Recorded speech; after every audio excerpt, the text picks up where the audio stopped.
Hey, welcome to our podcast. It's not all black and white. I'm Cera, I'm black. I'm Matthew, I'm white, and we're the Interracial Couple. Welcome again to our next episode. And the good news is we made it through last week. So Yeah, we're here. We're here. The podcast is not canceled, which is great news. And and this week we wanted to talk about food and diet and cooking and how that plays a role in our life. Yeah, so we have a very, not interesting way of eating, but we do intermittent fasting. We've been doing intermittent fasting pretty much since we met. No, actually, I was doing it. you were doing it mostly since we met, and I believed that was completely ridiculous, that the breakfast was the most important meal of the day, and if I didn't eat early in the day, it would ruin my day. Yeah, so did I watch you eat breakfast? Like, what would happen during breakfast? Because I wasn't eating when we met. I wouldn't be eating breakfast. Yeah, well, it did put us on a different eating schedule because I ate in the morning, and then so I would have breakfast by myself while you would have coffee, and then you would, however you did your day. Particularly early on, I was, we both had day jobs to go to, and you still had classes 3 days a week, So our day meals didn't really matter. It was kind of the evening meals. Do you feel like that put a strain on our relationship? The food I feel like it did. What do you mean? Like when I moved in with you, Mm-hmm. your kids were in a different, like everyone in your house was in the same eating schedule. Except for you. Except for me. Right. So that to me was like, you guys are eating and I'm just sometimes would be sitting because I really, really can't eat in the morning. And you also ate different types of food than I was eating. Right. I remember I don't believe eating salad for dinner. Like I just feel like when I eat salad, it has to be accompanied by something warm. Mm-hmm. But like all of you would be like, it has to be either salad and a soup or salad with quinoa. Something has to be warm in the meal for me to feel like I'm eating dinner. But in your household, like everyone would be okay eating a spinach salad for dinner. Right. And I was like, to me, that felt like I was going to bed hungry. And I was like that. So in some ways, like I just felt like that put a strain in our relationship because you guys were eating so differently than what I was used to eating. And I felt like my meals for dinner had to be like substantial because if I eat at 7, I don't eat until the next day until midday. Mm-hmm. So for me to be eating a salad and then waiting for like 17 hours to eat the next meal was like wasn't enough. Was not. But I think enough, some of the challenges actually also just came with, it came with not only that, but there were other sort of dietary restrictions.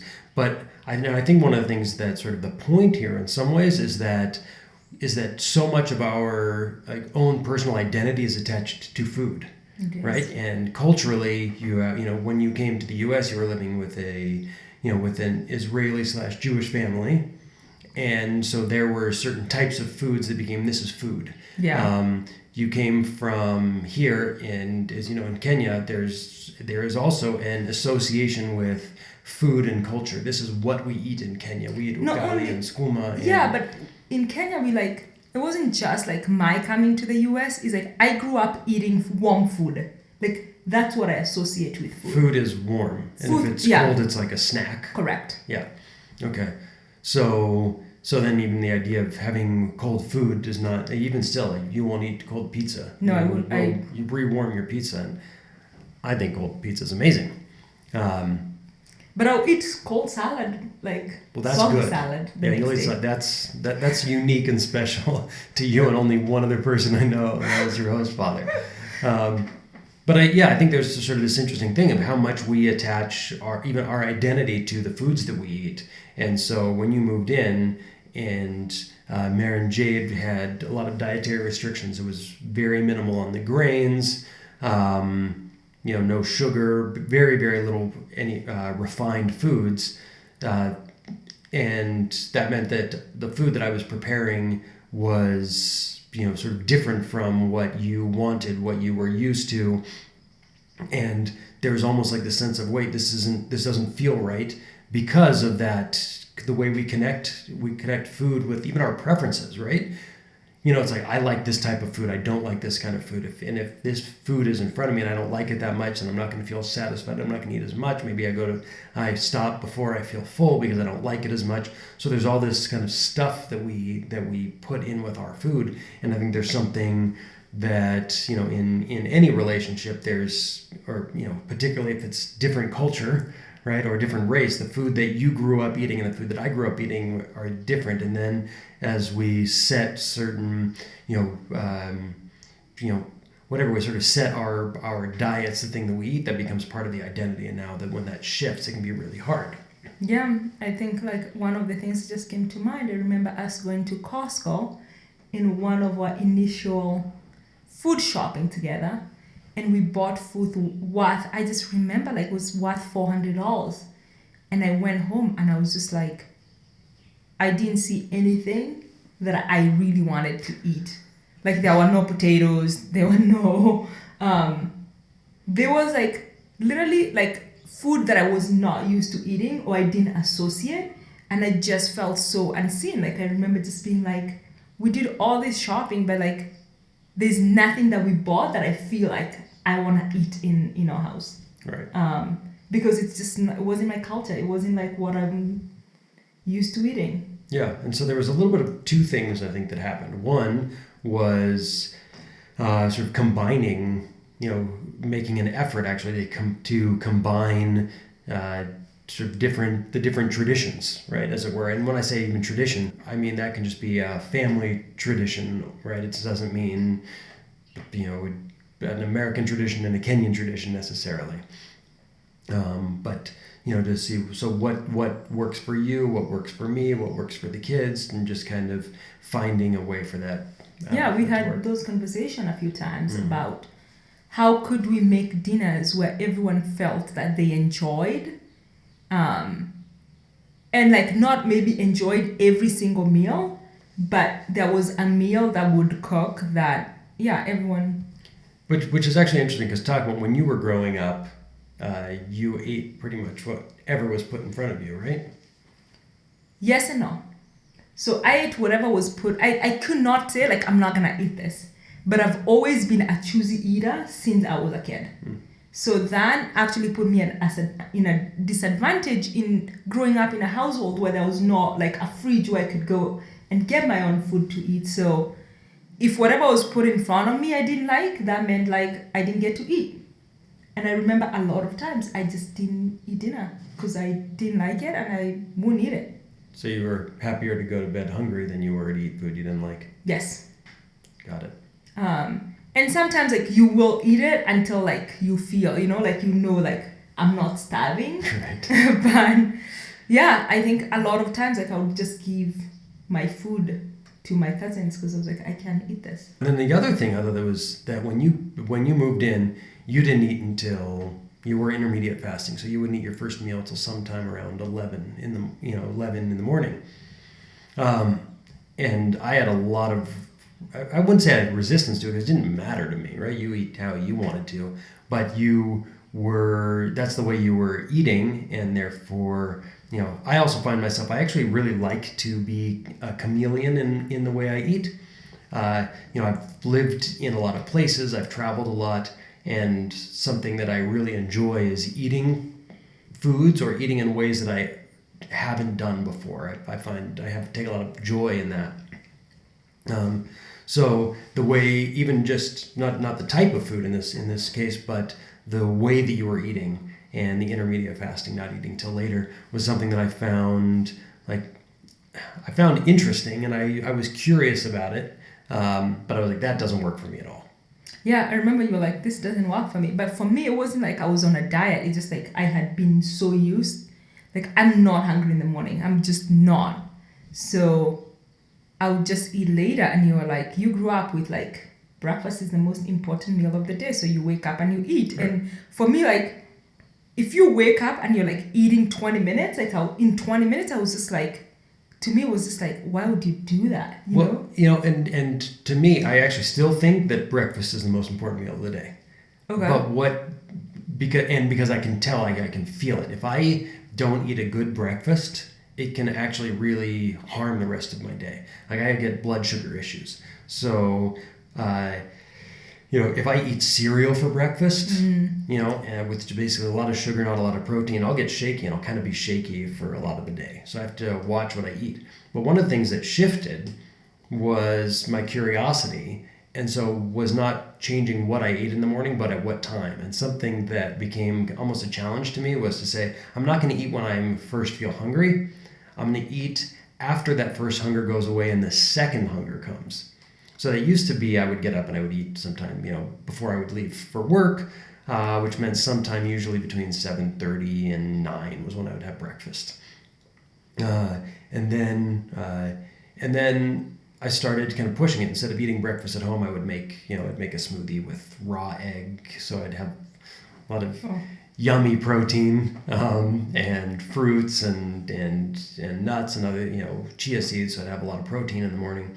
And then I would push that as far as I could until I was like, okay, now I'm really hungry. I don't want to wait anymore. And at this point, I don't eat until anywhere between 10:30 is the earliest I'll eat. And now you're more of an intermediate fasting than I am. Like you can push it till 1.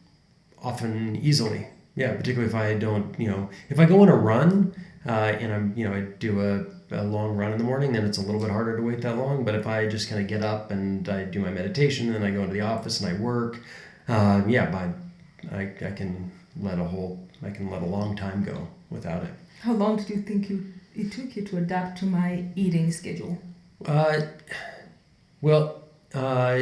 Surprisingly quickly, I think.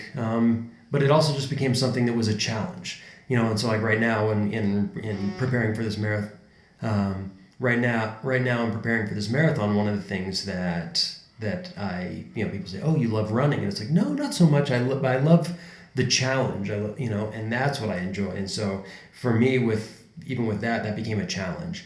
And kind of, how far can I push this? Can I actually get to the point where I do not eat until late morning? And, so we finish our last meal no later than 7 now. And then we don't eat until a lot of times 11 in the morning. So we have this sort of 8-hour window that we eat in, and then 16 hours when we don't. And a lot of times it's even longer than that. Sometimes we eat at 5 and we're done by 5:30 or 6 and don't eat it until 11:30, 12. Speaking of sort of the challenges, of eating later, but was also finding the challenge. It started when you and me and Mary and Jade were all living together, and sort of the challenge of working with the different things that people needed without going crazy. Because I hear of parents sometimes, particularly in the U.S., not so much here or never here, but I've got, this person wants this food, this person wants this food, this person can't eat gluten, this one can't eat, this one's a vegetarian, and then you have this whole thing if somebody wants to go crazy trying to feed a family with different dietary restrictions or dietary needs or whatever that is. And I think one of the things that for me became really fun after we had this little bit of a challenge around how do we make sure that you have dinner that feels real dinner for you, and that Mary and Jade have dinner that deals that supports their some of the dietary restrictions that they had. And then for me, like, I don't really care. I'll pretty much eat anything as long as it is good. And so then became this challenge of I'm not going to make more than one meal, right? I mean, I might make different things, right? You can have your main dish and a side dish and a salad or something, but I wasn't going to make more than one meal. That I refused to do. But what I did like to do was then say, okay, I have to now make something that's going to please everyone. And that to me could have driven me absolutely bonkers and made me really bitter. Or it was this fascinating challenge of how do I make a meal that pleases everybody. And that became an enjoyable challenge. Yeah, and just saying that is like, even though you lived with like me and your girls who are teenagers, you do most of the cooking. Yeah. So I just... And then that was, there were, in part because I enjoy it, but if I go back to also how that started was, I, in college, and right out of college I was working in high-end restaurants. and right after I graduated, became GM of this really fantastic little bistro, and with a chef that was off the charts, amazing. And because I was managing, he would cook for me pretty much whatever I wanted 4 days a week. And those were the 4 nights that I was working. And the food there was so good that the other 3 nights a week I couldn't eat anything that was in my house. I didn't like my food. I didn't like what my then wife was cooking. So I actually had to become a good cook. And then, in order to enjoy my food, and then when I moved to LA and was working in entertainment, I found that sometimes I'd be working late at nights or whatever. I'd come home and there might not be food, so I had to be able to make dinner that for myself, or sometimes I'd come home and there would be no food in the house, and I would have to cook, and there were kids that were hungry and needed to go to bed. So it became this thing of I have to be able to make a really good meal that is something that I'll eat and I'll enjoy eating, and that everybody in the house will eat, that tastes good, that has to be made in 30 minutes, maybe 45 tops. And so that kind of practice got me to the point where now I've always just become the cook, because by the time everybody else has kind of come home and put their stuff away or whatever, I can have a meal done. Yeah, that was like really interesting for me, because when I moved in with you, I wasn't cooking. Right. I just had like this resistance to cooking, because I just knew it was supposed to be my job as a woman, and I was just like, I'm not doing. Well, but talk about that a little bit more, because it's not just it was my job as a woman. There was you. Just in terms of like growing up in Kenya, and my grandmother always saying like, if you can't cook, you can't find a husband, and so to me that I was just like, I don't want to learn how to cook. If that's the one thing like I need to do to find a husband, like, then I am, And she wasn't saying that to my, male cousins. So I was just like, I hate this, I hate cooking. So I just decided like, fuck it. I'm not gonna cook. Yep. So. Which I thought was a perfectly legitimate reason to not cook, which, so then there was never even this expectation that it should be different than it was. I was perfectly happy to do the cooking. First of all, I really enjoy it. But that was a perfectly good reason not to cook as far as I was concerned. But one of the things that... But I also, like, when I moved in with you, I was learning, like, I had lived with a man who, like, really enjoyed cooking. And so for 5 years, I really didn't cook anything. Like, my meals were cooked, and, like, my participation was helping clean up and do the shopping, which I really enjoyed.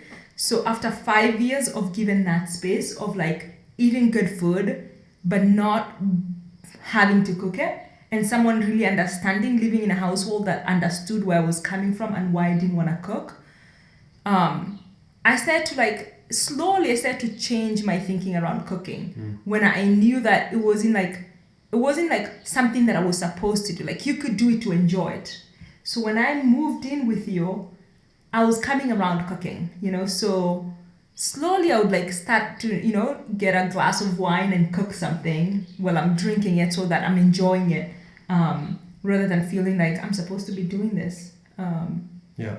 And of course, it was also, to what extent was going into a culture where that wasn't the default expectation?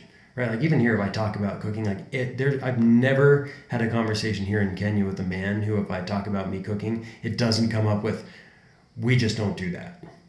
But then, being in a culture where, if I think of all the men that I know and like the, couples that I know, for the most part in my circle, not 100%, but certainly 60 to 75% of like my friend circle, the men love cooking or do more of the cooking or cook as much as they can, sort of given work schedules and things like that. Yeah, I think that really helped, like no one measured my worth with knowing how to cook. Right. And it wasn't like, it wasn't being thrown at me all the time, like, you're not going to find a husband. And look, I found myself a perfectly almost good husband without knowing how to cook. Yeah, right. And you've actually become, you cook more. You're actually, I wouldn't say you cook often, but you cook more than you used to, and you can actually find some amount of joy in that at this point. Yeah, now I don't have like when I walk into the kitchen and I cook something, I don't feel like that obligation. It's just like it's good to cook. It's good to cook for me, and it's, you know, now that I enjoy cooking, I don't get to do it so much because now we have a cook 3 days a week. We do, yeah, and we try and also plan it so that there's always leftovers on at least a couple of the nights, so we don't do a lot of cooking anymore. No, we don't. And you know, I actually would like to do a little bit more Kenyan cooking, and I would do more Kenyan cooking and probably learned it more if you actually loved Kenyan cuisine more than you do. I like Kenyan cuisine. It's ugali just like and skuma. the ugali I don't like, but we've been eating quite, especially now that we feed more people. Mm-hmm. The interns and the people that work for us is like, I feel like we're eating more Kenyan cuisine. Yeah. Like we eat chapatis. We have we've been eating a lot of beans. Yeah. Like we've moved on. Like we've been eating more Kenyan cuisine than you actually realize. It's true. It's just the ugali that I don't like. You're done with that. And ugali is just a mixture of Corn and water. Yeah. You know, one thing that's become apparent in a lot of ways is how beneficial it has been for our relationship that we share a food rhythm and the types of foods that we eat, right? Yeah, and it's something that I never really even considered before, but when we were talking about it this morning, was kind of going back and looking backwards and saying, well, what were some of the challenges we had early on? And some stuff was almost like I wouldn't have even noticed, except that we brought up this conversation around it, was that if we wanted different things, if we're cooking and we're eating together, obviously if you're going out a lot or whatever, it doesn't matter. Someone orders a burger and someone orders fried chicken, and who cares? But when we're cooking together and we eat, 2 to 3 meals get together in a day. I want to say, like, yeah, it's who cares, but when you're in a long-term relationship, like actually eating being on this, almost like eating the same type of food really helps, because even when we go to restaurant, it's like we save quite a lot of money because we order the same thing and we share. Like no one ever orders like their own thing, right? So we never take home leftovers. Mm-hmm.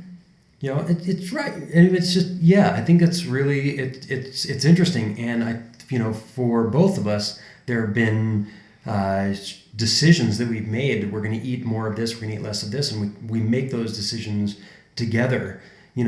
And you see sometimes too where someone kind of goes on a health kick and the other one doesn't. Well, now you're out of balance, and I've seen this in the past, both with myself and with other people who I know, is that if someone's trying on a certain diet or a specific diet, the other one isn't, now all of a sudden there's not a balance. And there's also tension. Like I think what we do best as a couple is like we support each other in the way we eat. Like this year, I just decided like I am not drinking Coke, which I really, really enjoy, a Coke once in a while. But that also means like when you go shopping, you're not going to bring Coke to our house. Right. We just don't buy soda in the house. Nice. So yesterday I got to go out and have a lunch meeting with someone. I ordered a burger and a Coke, and it was fantastic. Sorry to rub that in.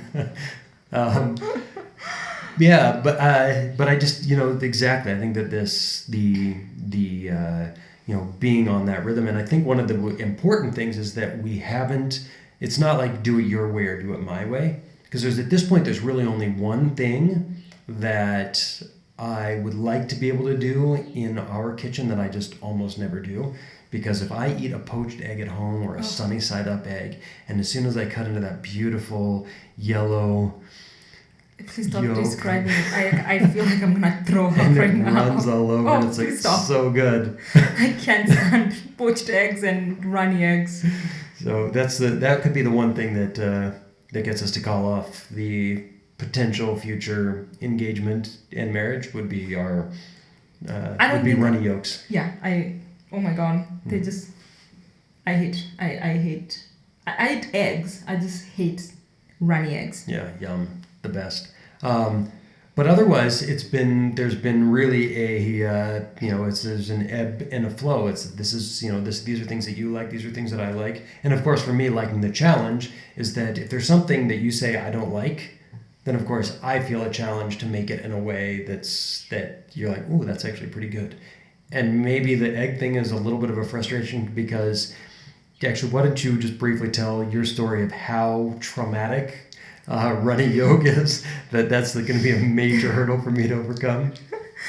So I just never, like as a kid, I just told myself like I was allergic to eggs until I was like 15. And then my cousin was like, I'll make them with pepper so you don't taste the egg. So she made them when I was 15 and I finally got to eating scrambled eggs. And then I moved to the US and I was doing a lot of online dating and I was dating this guy and we went to Calabasas to like this fancy restaurant with like just like old people, and there was like they could afford it, and it was like it was like kind of neighborhood that is kind of for like retirees. Yeah. So we go to this restaurant and we were on our way to the beach that Sunday morning, and I ordered an egg Benedict because I like everything that's on an egg Benedict. Yeah, hollandaise, poached eggs, exactly. And either smoked salmon I just didn't read that it comes with a poached egg, and I literally did not know what a poached egg was. So they brought my food, and I cut the egg, and like the yellow thing just ran everywhere, and I screamed at the top of my voice, like I was just like, ah! And all these people like started running, and the waiters come and they're like, "What's wrong?" And I'm like, "Take it away." And the guy just looks at me and he's like, all that drama for a poached egg. And I knew. And you knew that was not a relationship would last? Because No. that guy was a little smarter than me. He was like, a girl who doesn't like poached eggs is not the one for me. And I'm like, all right, I guess I will sacrifice poached eggs as much as I would like them. In fact, when we go out, and Eggs Benedict may be one of my very favorite things in the world. I almost need to feel like I need to put, get extra napkins and pile them so that you can't see the amazing deliciousness that's on my plate. But I have to say, I felt so apologetic and sorry for the couple sitting next to me. I just looked at them and I was like, sorry, like that. I just couldn't help it. That is not the reason the relationship ended. There was for other reason, but I think it was... So I guess that's the sort of the thing that I became aware of that I had no idea was that because we share so much around the meals, and also like when we think of like families, when I think of so much from my childhood, there's a lot of stuff around food. When we would sit at a table and share, and it almost feels like everywhere you go in the world, sharing a table, sharing food, when people come over and you bring them food, there's all this culture and tradition around it that's global. Even if the traditions are different, tradition and culture around food is pretty universal. And finding a way to really be in a great balance with that, I think is actually really helpful and healthy for relationships. Certainly has been for ours. Yeah, I think like it's really important to pay attention and to put consciousness around the way you eat as a couple. Like I feel like it's not something that you just can ignore. Right. And I don't know if you could do it like it has to be, one way or the other way, because if I had to give up my sort of food heritage, that would be difficult in our relationship. I think even if I didn't notice it, cognitively, I think it would have an impact, and my guess is that if you had to give up or not even completely, but if there was a sacrifice of your cultural sort of relationship to food, that would be really hard if that was in part or because of our relationship. Yeah, I think it's really important for couples to pay attention to that. And for the couples that listen to this podcast, or whoever is listening to this podcast, I'm just curious about how food has shaped, relationships, and how you navigate through what you eat, and when you're just in a new relationship and your partner eats differently than you do, and what that can do to a relationship, and how you come to a good place with that and choosing what to eat. Right. Yeah, and also if you have a situation where you have a partner who does not like poached eggs or who screams when he or she sees a poached egg cut open, like just I could actually really use some insight and help into that one, so that we can find a way to continue this podcast. I think it's time to end this podcast. All right, very good. Well, thank you so much for spending some of your time with us at our podcast. It's Not All Black and White. I'm Cera, I'm Black. I'm Matthew, I'm white. We're the Interracial Couple, and we will see you next time.